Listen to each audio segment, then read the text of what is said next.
2017 کا پاکستان بنانا ہے تو وہ نواز شریف کے بغیر ممکن نہیں ہے۔ ایک شخص کو مائنس کرنے کے لیے اور دوسرے کو لانے کے لیے جو تیار کیا گیا اور اس کے ثمرات پھر آئے، RTS بند کرنے کے بعد آئے 9-10 مئی کو، پھر انجام بھگتا قوم نے وجہ کیا تھی؟ میں نہیں یہ کہتا کچھ لوگ غیر ملکی سازشوں کا اعلی کار بنے جن میں عمران خان سر فہرست ہے۔ میں نہیں یہ کہتا کہ جب یہ منصوبہ شروع کیا گیا اس وقت سارے کے سارے لوگ جو تھے پاکستان مخالف قوتوں کے اعلی کار تھے۔ ہاں یہ ضرور تھا کہ وہ اس حد تک چلے گئے، انتقام میں اتنے اندھے ہو گئے کہ انہوں نے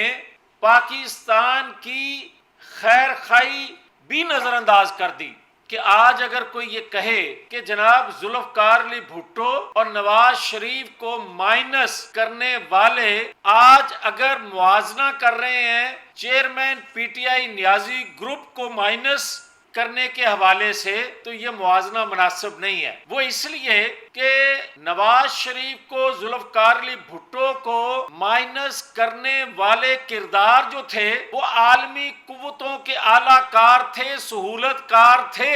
اس لیے کہ کوئی پاکستان کو ناقابل تسخیر بنانے کی بنیاد رکھ رہا تھا اور کوئی ناقابل تسخیر بنا رہا تھا، کوئی سی پیک پاکستان کو دے رہا تھا آنے والی نسلوں کو خوشحال پاکستان دینے کے لیے، تو وہ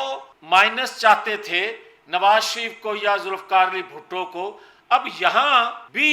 عالمی قوتیں انوالو ہیں، مگر وہ کیا ہیں؟ وہ انوالو ہیں بچانے کے لیے چیئرمین PTI نیازی گروپ کو، کہ وہ جو کردار ادا کر رہا تھا وہ کردار وہ چاہتی تھی عالمی قوتیں، کیونکہ سی پیک وہ